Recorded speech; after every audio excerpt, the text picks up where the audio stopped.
प्रेम से बोलिए बृहस्पति भगवान की जय, विष्णु भगवान की जय। प्राचीन समय की बात है। एक नगर में एक बड़ा व्यापारी रहता था। वह जहाजों में माल लदवाकर दूसरे देशों में भेजा करता था। वह जिस प्रकार अधिक धन कमाता था, उसी प्रकार जी खोलकर दान भी करता था। परंतु उसकी पत्नी अत्यंत कंजूस थी। वह किसी को एक दमड़ी भी दान नहीं देती थी। एक बार सेठ जब दूसरे देश व्यापार करने गया तो पीछे से बृहस्पति भगवान साधु का वेश धारण करके व्यापारी की पत्नी के समक्ष उपस्थित हुए और भिक्षा मांगने लगे। अब व्यापारी की पत्नी ने साधु महाराज से कहा, हे साधु महाराज, मैं इस दान और पुण्य से तंग आ गई हूँ। आप कोई ऐसा उपाय बताए जिससे मेरा सारा धन नष्ट हो जाए और मैं आराम से रह सकूं। मैं यह धन लूटता हुआ नहीं देख सकती। बृहस्पति भगवान ने कहा, हे देवी, तुम बड़ी विचित्र हो। संतान और धन से कोई दुखी होता है भला? अगर अधिक धन है तो इसे शुभ कार्यों में लगाओ, कुंवारी कन्याओं का विवाह करवाओ, विद्यालय और बाग बगीचों का निर्माण कराओ। ऐसे पुण्य कार्य करने से तुम्हारा लोक परलोक सार्थक हो सकता है। परंतु साधु की इन बातों से व्यापारी की पत्नी को खुशी नहीं हुई। उसने कहा, मुझे ऐसी धन की आवश्यकता नहीं है जिसे मैं दान में दूं। तब बृहस्पति देव बोले, यदि तुम्हारी ऐसी इच्छा है तो तुम एक उपाय करना। 7 बृहस्पतिवार घर को गोबर से लिपना और अपने केसों को पीली मिट्टी से धोना। केसों को धोते समय स्नान भी करना। व्यापारी से हजामत बनाने को कहना। भोजन में मांस मदिरा खाना। कपड़े अपने घर धोना। ऐसा करने से तुम्हारा सारा धन नष्ट हो जाएगा। इतना कहकर बृहस्पति भगवान अंतर ध्यान हो गए। व्यापारी की पत्नी ने बृहस्पति देव के कहे अनुसार 7 बृहस्पतिवार वैसा ही करने का निश्चय किया। केवल 3 बृहस्पतिवार बीते कि उसके समस्त धन संपत्ति नष्ट हो गई और वह परलोक सिधार गई। जब व्यापारी वापस आया तो उसने देखा कि उसका सब कुछ नष्ट हो चुका है। यह देखकर व्यापारी ने अपनी पुत्री को सत्वाना दी और दूसरे नगर में जाकर बस गया। वहाँ वह जंगल से लकड़ी काटकर लाता और शहर में बेचता था। इस तरह वह अपना जीवन व्यतीत करने लगा। एक दिन उसकी पुत्री ने दही खाने की इच्छा प्रकट की, लेकिन व्यापारी के पास दही खरीदने के पैसे नहीं थे। वह अपनी पुत्री को अवशासन देकर जंगल में लकड़ी काटने चला गया। वह एक वृक्ष के नीचे बैठकर अपनी पूर्व दशा पर विचार करके रोने लगा। उस दिन बृहस्पतिवार का दिन था। तभी वहाँ बृहस्पति देव साधु के रूप में सेठ के पास आए और बोले, हे मनुष्य, तू इस जंगल में किस चिंता में बैठा है? तब व्यापारी बोला, हे महाराज, आप सब कुछ जानते हैं। इतना कहकर व्यापारी अपनी कहानी सुनाकर रो पड़ा। बृहस्पति भगवान बोले, देखो बेटा, तुम्हारी पत्नी ने बृहस्पति देव का अपमान किया था, इसी कारण तुम्हारा यह हाल हुआ है। लेकिन अब तुम किसी प्रकार की चिंता मत करो। तुम गुरुवार के दिन बृहस्पति देव का पाठ करो। 2 पैसे के चने और गुड़ को लेकर जल के लोटे में शक्कर डालकर वह अमृत और प्रसाद अपने परिवार के सदस्यों और कथा सुनने वालों को बांट दो। स्वयं भी प्रसाद और चरणामृत लो। भगवान तुम्हारा अवश्य कल्याण करेंगे। साधु की बात सुनकर व्यापारी बोला, महाराज, मुझे तो इतना भी नहीं बचता कि मैं अपनी पुत्री को दही लाकर दे सकूं। इस पर साधु महाराज जी बोले, तुम लकड़ियां शहर में बेचने जाना। तुम्हें लकड़ियों के दाम पहले से चौगुने मिलेंगे, जिससे तुम्हारे सारे कार्य सिद्ध हो जाएंगे। उसने लकड़ियां काटी और शहर में लकड़ियां बेचने चल पड़ा। उसकी लकड़ियां अच्छे दाम में बिक गई, जिससे उसने अपनी पुत्री के लिए दही लिया और साथ ही साथ गुरुवार की कथा हेतु चना गुड़ लेकर कथा की और प्रसाद बांटकर स्वयं भी खाया। उसी दिन से उसकी सभी कठिनाइयां दूर होने लगी, परंतु अगले बृहस्पतिवार को वह कथा करना भूल गया। अगले दिन वहाँ के राजा ने एक बड़े यज्ञ का आयोजन कर पूरे नगर के लोगों के लिए भोजन का आयोजन किया।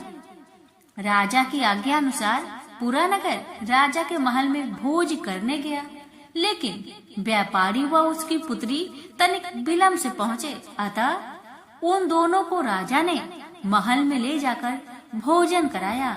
जब वे दोनों लौटकर आए, तब रानी ने देखा कि उनका खूंटी पर टंगा हार गायब है। रानी को व्यापारी और उसकी पुत्री पर संदेह हुआ कि उसका हार उन दोनों ने ही चुराया है। रानी ने सारा कहानी राजा को सुनाया। फिर राजा की आज्ञा से उन दोनों को कारावास की कोठरी में कैद कर दिया गया। कैद में पड़कर दोनों अत्यंत दुखी हुए। वहाँ उन्होंने बृहस्पति देवता को याद किया। बृहस्पति देव ने प्रकट होकर व्यापारी को उसकी भूल का आभास कराया और उन्हें सलाह दी कि गुरुवार के दिन कैद खाने के दरवाजे पर तुम्हें 2 पैसे मिलेंगे। उनसे तुम चने और मुनक्का मंगवाकर विधि पूर्वक बृहस्पति देवता का पूजन करो, तुम्हारे सब दुख दूर हो जाएंगे। बृहस्पतिवार को कैद खाने के द्वार पर उन्हें 2 पैसे मिले। बाहर सड़क पर एक स्त्री जा रही थी। व्यापारी ने उसे बुलाकर गुड़ और चने लाने को कहा। इस पर वह स्त्री बोली, मैं अपनी बहू के लिए गहने ले जा रही हूँ, मेरे पास समय नहीं है। इतना कहकर वह आगे चली गई। थोड़ी देर बाद वहाँ से एक और स्त्री निकली। व्यापारी ने उसे बुलाकर कहा कि हे बहन, मुझे बृहस्पतिवार की कथा करनी है, तुम मुझे 2 पैसे का गुड़ और चना लाकर दो। बृहस्पति देव का नाम सुनकर वह स्त्री बोली, भाई मैं तुम्हें अभी गुड़ और चना लाकर देती हूँ। मेरा इकलौता पुत्र मर गया है, मैं उसके लिए कफन लेने जा रही थी, लेकिन मैं पहले तुम्हारा काम करूँगी और उसके बाद मैं अपने पुत्र के लिए कफन लाऊंगी। वह स्त्री बाजार से व्यापारी के लिए गुड़ चना ले आई और स्वयं भी बृहस्पति देव की कथा सुनी। कथा समाप्त होने पर वह स्त्री कफन लेकर अपने घर गई। घर पर लोग उसके पुत्र की लाश को राम नाम सत्य है कहते हुए शमशान ले जाने की तैयारी कर रहे थे। स्त्री बोली, मुझे अपने लड़के का मुख देख लेने दो। अपने पुत्र का मुख देखकर उस स्त्री ने उसके मुंह में प्रसाद और चंद्रामृत डाला। प्रसाद और चंद्रामृत के प्रभाव से वह पुनः जीवित हो गया। पहली स्त्री जिसने बृहस्पति देव का निरादर किया था, वह जब अपने पुत्र की विवाह हेतु पुत्र वधू के लिए गहने लेकर लौटी और जैसे ही उसका पुत्र घोड़ी पर बैठकर निकला, वैसे ही घोड़ी ने ऐसी उछाल मारी कि वह घोड़ी से गिरकर मर गया। जहाँ देख स्त्री रो रो कर बृहस्पति देव से क्षमा याचना करने लगी। उस स्त्री की याचना से बृहस्पति देव साधु के वेश में वहाँ पहुंचकर कहने लगे, देवी तुम्हें अधिक विलाप करने की आवश्यकता नहीं है। यह बृहस्पति देव का अनादर करने का कारण हुआ है। तुम वापस जाकर मेरे भक्त से क्षमा मांगकर कथा सुनो, तभी तुम्हारी मनोकामना पूर्ण होगी। जेल में जाकर उस स्त्री ने व्यापारी से माफी मांगी और कथा सुनी। कथा के उपरांत वह प्रसाद और चंद्रामृत लेकर अपने घर वापस आई। घर आकर उसने चंद्रामृत अपने मृत पुत्र के मुख में डाला। चंद्रामृत के प्रभाव से उसका पुत्र भी जीवित हो उठा। उसी रात बृहस्पति देव राजा के सपने में आए और बोले, हे राजन, तूने जिस व्यापारी और उसकी पुत्री को जेल में कैद कर रखा है वह बिल्कुल निर्दोष है। तुम्हारी रानी का हार वहीं खूंटी पर टंगा है। दिन निकला तो राजा रानी ने हार पर खूंटी लटका हुआ देखा। राजा ने उस व्यापारी और उसकी पुत्री को रिहा कर दिया और उन्हें आधा राज्य देकर उसकी पुत्री का विवाह उच्च कुल में करवाकर दहेज में हीरे जवाहरात दिए। प्रेम से बोलिए बृहस्पति भगवान की जय। एक बार भगवान विष्णु जी शेषनाग पर बैठे बैठे बोर हो गए और उन्होंने धरती पर घूमने का विचार मन में किया। वैसे भी कई साल बीत गए थे। धरती पर आए और वह अपनी यात्रा की तैयारी में लग गए। स्वामी को तैयार होता देखकर लक्ष्मी माता ने पूछा, आज सुबह सुबह कहाँ जाने की तैयारी हो रही है? विष्णु जी ने कहा, हे लक्ष्मी, मैं धरती लोक पर घूमने जा रहा हूँ। तो कुछ सोचकर लक्ष्मी माँ ने कहा, हे देव, क्या मैं भी आपके साथ चल सकती हूँ? भगवान विष्णु ने 2 पल सोचा, फिर कहा, एक शर्त है, तुम मेरे साथ चल सकती हो। तुम धरती पर पहुंचकर उत्तर दिशा की ओर बिल्कुल मत देखना। इसके साथ ही माता लक्ष्मी ने हाँ कह के अपनी मनवा ली और सुबह सुबह माँ लक्ष्मी और भगवान विष्णु धरती पर पहुंच गए। अभी सूर्य देवता निकल रहे थे। रात बरसात होकर हटी थी। चारों ओर हरियाली ही हरियाली थी। उस समय चारों ओर बहुत शांति थी और धरती बहुत ही सुंदर दिख रही थी और माँ लक्ष्मी मंत्र मुक्त होकर धरती को देख रही थी और भूल गई कि पति को क्या वचन देकर आई थी, यानी विष्णु भगवान को क्या वचन देकर आई थी। और चारों ओर देखती हुई कब उत्तर दिशा की ओर देखने लगी, पता ही नहीं चला। उत्तर दिशा में माँ लक्ष्मी को एक बहुत ही सुंदर बगीचा नजर आया और उस तरफ से भीनी भीनी खुशबू आ रही थी और बहुत ही सुंदर सुंदर फूल खिले थे। यह एक फूलों का खेत था और माँ लक्ष्मी बिना सोचे समझे उस खेत में गई और एक सुंदर सा फूल तोड़ लाई। लेकिन यह क्या, जब माँ लक्ष्मी भगवान विष्णु के पास वापस आई तो भगवान विष्णु की आंखों में आंसू थे और भगवान विष्णु ने माँ लक्ष्मी को कहा कि कभी भी किसी से बिना पूछे उसका कुछ भी नहीं लेना चाहिए और साथ ही अपना वचन भी याद दिलाया। माँ लक्ष्मी को अपनी भूल का पता चला तो उन्होंने भगवान विष्णु से इस भूल की माफ़ी मांगी। तो भगवान विष्णु ने कहा, जो तुमने भूल की है उसकी सजा तो तुम्हें जरूर मिलेगी। जिस माली के खेत में से तुमने बिना पूछे फूल तोड़ा है, यह एक प्रकार की चोरी है। इसलिए अब तुम 3 साल तक माली के घर नौकर बनकर रहो। उसके बाद मैं तुम्हें बैंकुट में वापस बुलाऊंगा। माँ लक्ष्मी ने चुपचाप सर झुकाकर हाँ कर दी। आजकल की लक्ष्मी थोड़ी थी और वैसे भी भगवान की लीला न्यारी है। किस पर कैसे कृपा करेगी ये तो माता ही बता सकती है। आगे होता ही ये, लक्ष्मी एक गरीब औरत का रूप धारण करके उस खेत के मालिक के घर गई। घर क्या, एक झोपड़ा था और मालिक का नाम माधव था। माधव की बीवी, 2 बेटे और 3 बेटियां थी। सभी उस छोटे से खेत में काम करके किसी तरह से गुजारा करते थे।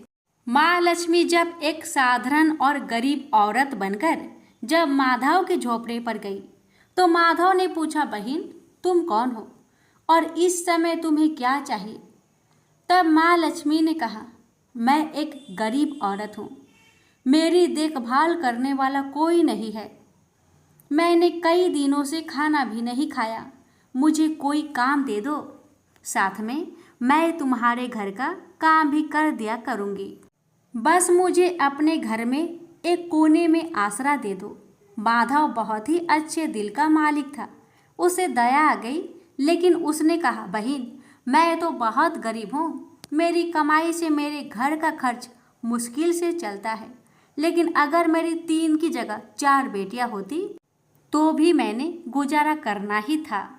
अगर तुम मेरी बेटी बनकर जैसा रूखा सूखा हम खाते हैं उसमें खुश रह सकती हो तो बेटी बनकर अंदर आ जाओ।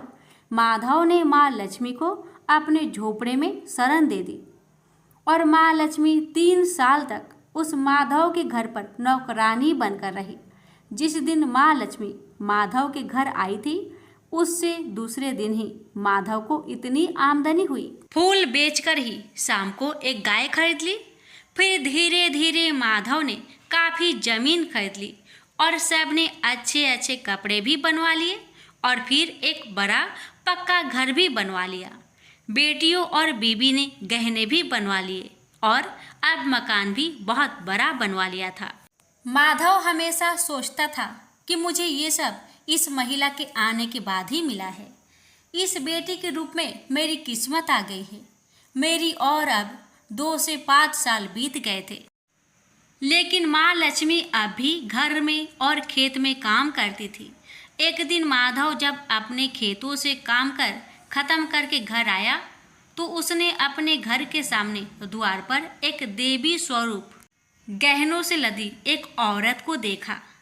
ध्यान से देखकर पहचान लिया, अरे ये तो मेरी मुंह बोली चौथी बेटी यानी वही औरत है, और पहचान गया कि ये तो माँ लक्ष्मी है। अब तक माधव का पूरा परिवार बाहर आ गया था और सब हैरान होकर माँ लक्ष्मी को देख रहे थे। माधव बोला, हे माँ, हमें माफ कर, हमने तेरे से अनजाने में ही घर और खेत में काम करवाया है। हे माँ, ये कैसा अपराध हो गया। हे माँ, हम सबको माफ कर दे। अब माँ लक्ष्मी मुस्कुराई और बोली, हे माधव, तुम बहुत ही अच्छे और दयालु व्यक्ति हो। तुमने मुझे अपनी बेटी की तरह रखा है, अपने परिवार के सदस्यों की तरह से। इसके बदले मैं तुम्हें वरदान देती हूँ कि तुम्हारे पास कभी भी खुशियों की और धन की कमी नहीं रहेगी। तुम्हें सारे सुख मिलेंगे जिसके तुम हकदार हो। और फिर माँ अपने स्वामी के द्वारा भेजे रथ में बैठकर बैकुंठ चली गई। हे लक्ष्मी माता, हे विष्णु भगवान, आपकी लीला न्यारी है। जिस किसी पर आप कृपा करते हैं, कैसे करते हैं, ये कोई नहीं जानता। हे माँ, हे भगवान, मैं आपसे प्रार्थना करती हूँ। हे लक्ष्मी नारायण भगवान जी, हे माँ लक्ष्मी, आपकी कथा कहने वाले, श्रद्धा भाव से इस कथा को सुनने वाले, आपके जय जयकार करने वाले सभी भक्तों की हर कष्ट को दूर करना, घर में सदा अन्न धन का भंडार भरे रखना, निरोगी काया देना, अपने भक्तों की हर मनोकामना को पूर्ण करना जिसमें आपके भक्तों का भला हो। तो प्रेम से बोलिए, लक्ष्मीपति विष्णु भगवान जी की जय। विष्णु भक्त से निवेदन है, इस कथा को एक शेयर अवश्य करें। मत्स्य अवतार भगवान विष्णु के प्रथम अवतार है। मछली के रूप में अवतार लेकर भगवान विष्णु ने एक ऋषि को सब प्रकार के जीव जंतु एकत्रित करने के लिए कहा और पृथ्वी जब जल में डूब रही थी तब मत्स्य अवतार में भगवान ने उस ऋषि की नाव की रक्षा की। इसके पश्चात ब्रह्मा ने पुनः जीवन का निर्माण किया। एक दूसरी मान्यता के अनुसार एक राक्षस ने जब वेदों को चुराकर सागर की अथाह गहराई में छुपा दिया तब भगवान विष्णु ने मत्स्य रूप धारण करके वेदों को प्राप्त किया और उन्हें पुनः स्थापित किया। एक बार ब्रह्मा जी की असावधानी के कारण एक बहुत बड़े दैत्य ने वेदों को चुरा लिया। उस दैत्य के नाम हायग्रीव था। वेदों को चुरा लिए जाने के कारण ज्ञान लुप्त हो गया, चारों ओर अज्ञानता का अंधकार फैल गया और पाप तथा अधर्म का बोलबाला हो गया। तब भगवान विष्णु ने धर्म की रक्षा के लिए मत्स्य रूप धारण करके हायग्रीव का वध किया और वेदों की रक्षा की। कल्पांत के पूर्व एक पुण्य आत्मा राजा तप कर रहा था। उसका नाम सत्यव्रत था। सत्यव्रत पुण्य आत्मा तो था ही, बड़े उदार हृदय का भी था। प्रभात का समय था, सूर्योदय हो चुका था। सत्यव्रत कृतमाला नदी में स्नान कर रहा था। उसने स्नान करने के पश्चात जब तर्पण के लिए अंजलि में जल लिया तो अंजलि में जल के साथ एक छोटी सी मछली भी आ गई। सत्यव्रत ने मछली को नदी के जल में छोड़ दिया। मछली बोली, राजन, जल के बड़े बड़े जीव छोटे छोटे जीवों को मारकर खा जाते हैं। अवश्य कोई बड़ा जीव मुझे भी मारकर खा जाएगा। कृपा करके मेरे प्राण की रक्षा कीजिए। सत्यव्रत के हृदय में दया उत्पन्न हो उठी। उसने मछली को जल से भरे हुए अपने कमंडलों में डाल दिया। तभी एक आश्चर्यजनक घटना घटी। एक रात में मछली का शरीर इतना बढ़ गया कि कमंडलू उसके रहने के लिए छोटा पड़ने लगा। दूसरे दिन मछली सत्यव्रत से बोली, राजन, मेरे रहने के लिए कोई दूसरा स्थान ढूंढिए, क्योंकि मेरा शरीर बढ़ गया है। मुझे घूमने फिरने में बड़ा कष्ट होता है। सत्यव्रत ने मछली को कमंडलू से निकालकर पानी से भरे हुए मटके में रख दिया। यहाँ भी मछली का शरीर रात भर में ही मटके में इतना बढ़ गया कि मटका भी उसके रहने के लिए छोटा पड़ गया। दूसरे दिन मछली पुनः सत्यव्रत से बोली, राजन, मेरे रहने के लिए कहीं और प्रबंध कीजिए, क्योंकि मटके भी मेरे रहने के लिए छोटा पड़ रहा है। तब सत्यव्रत ने मछली को निकालकर एक सरोवर में डाल दिया, किंतु सरोवर भी मछली के लिए छोटा पड़ गया। इसके बाद सत्यव्रत ने मछली को नदी और फिर उसके बाद समुद्र में डाल दिया। आश्चर्य! समुद्र में भी मछली का शरीर इतना अधिक बढ़ गया कि मछली के रहने के लिए वह छोटा पड़ गया। अतः मछली पुनः सत्यव्रत से बोली, राजन, यह समुद्र भी मेरे रहने के लिए उपयुक्त नहीं है। मेरे रहने की व्यवस्था कहीं और कीजिए। अब सत्यव्रत विस्मित हो उठा। उसने आज तक ऐसी मछली कभी नहीं देखी थी। वह विस्मय भरे स्वर में बोला, मेरी बुद्धि को विस्मय के सागर में डुबो देने वाले आप कौन हैं? मत्स्य रूपधारी श्री हरि ने उत्तर दिया, राजन, हायग्रीव नामक दैत्य ने वेदों को चुरा लिया है। जगत में चारों ओर अज्ञान और अधर्म का अंधकार फैला हुआ है। मैंने हायग्रीव को मारने के लिए ही मत्स्य का रूप धारण किया है।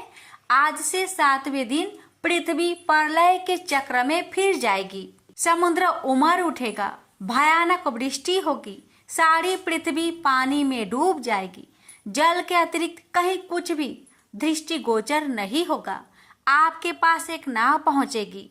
आप सभी अनाजों और औषधियों के बीज को लेकर सप्तऋषियों के साथ नाव पर बैठ जाइएगा।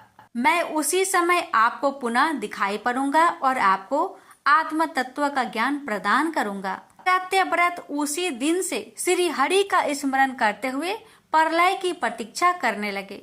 7वें दिन प्रलय का दृश्य उपस्थित हो उठा। समुद्र भी उमड़कर अपनी सीमाओं से बाहर बहने लगा। भयानक वृष्टि होने लगी। थोड़ी ही देर में सारी पृथ्वी जल ही जल हो गया।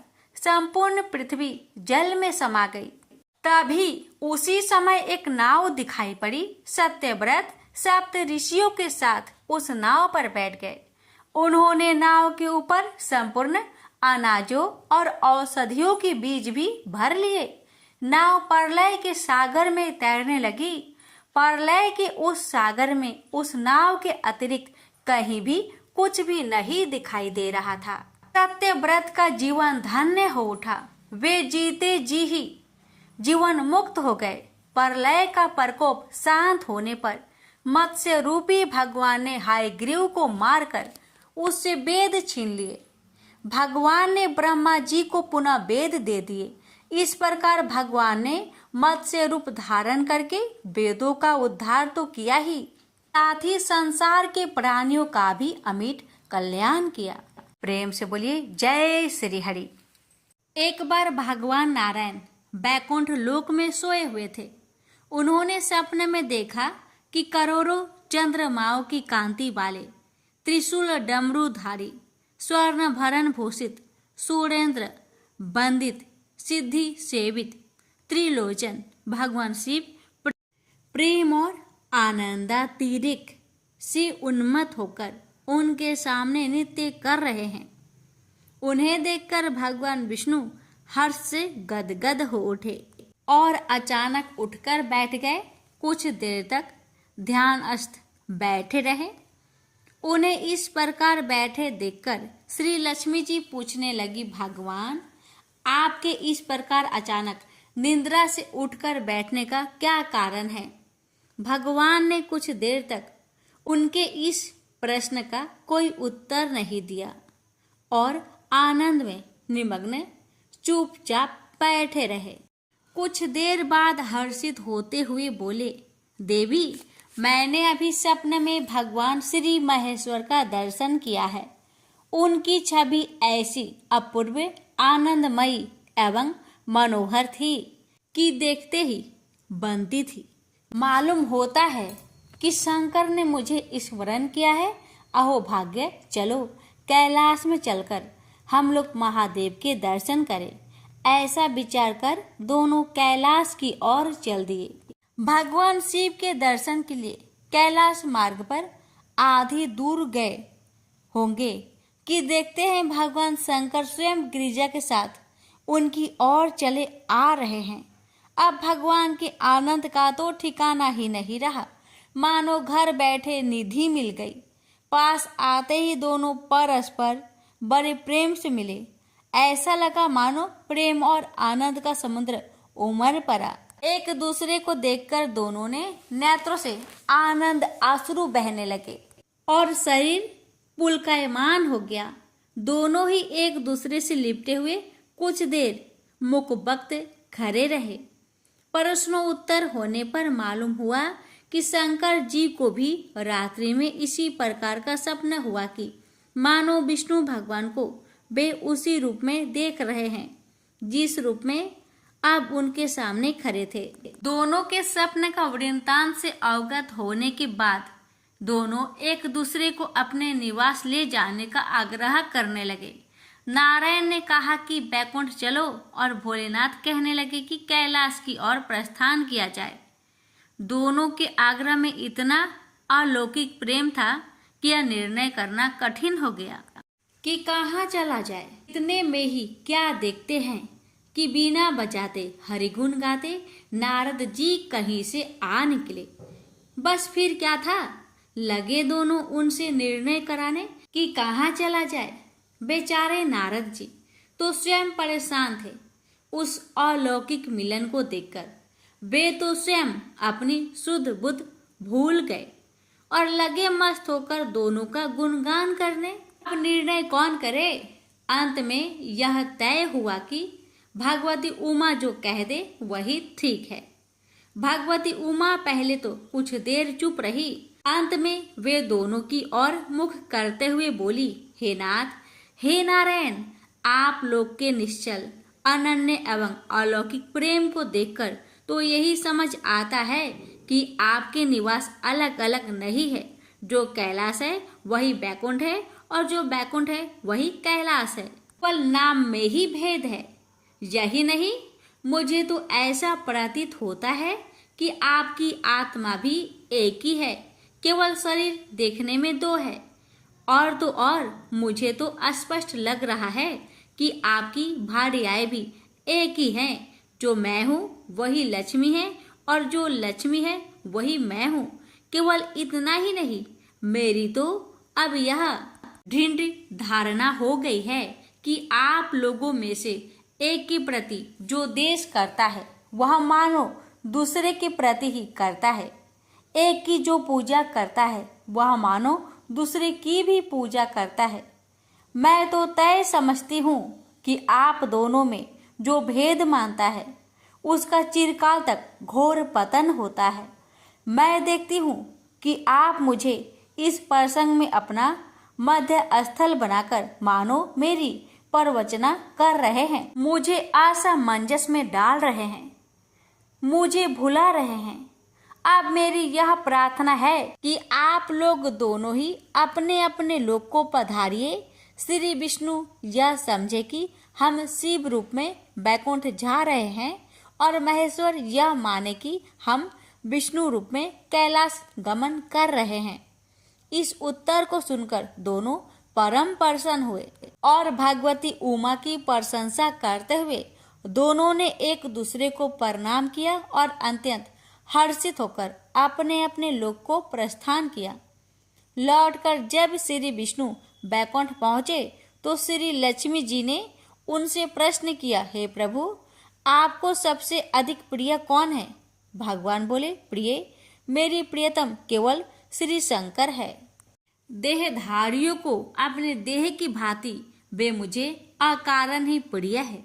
एक बार मैं और श्री शंकर दोनों पृथ्वी पर घूमने निकले। मैं अपने प्रियतम की खोज में इस आशय से निकला कि मेरी ही तरह जो अपने प्रियतम की खोज में देश देशांतर में भटक रहा होगा, वही मुझे अकारण प्रिय होगा। थोड़ी देर के बाद मेरी श्री शंकर जी से भेंट हो गई। वास्तव में मैं ही जनार्दन हूँ और मैं ही महादेव हूँ। अलग अलग दो घरों में रखे हुए जल की भांति मुझ में और उनमें कोई अंतर नहीं है। शंकर जी के अतिरिक्त शिव की चर्चा करने वाला शिव भक्त भी मुझे अत्यंत प्रिय है। इसके विपरीत जो शिव की पूजा नहीं करते वे मुझे कदापि प्रिय नहीं हो सकते। इस तरह जो शिव की पूजा करता है वह वैकुंठवासी विष्णु को भी स्वीकार है, और जो श्री विष्णु की वंदना करता है वह त्रिपुरारी को भी मान लेता है। प्रेम से बोलिए हर हर महादेव। माता पार्वती की जय। लक्ष्मीपति विष्णु भगवान की जय।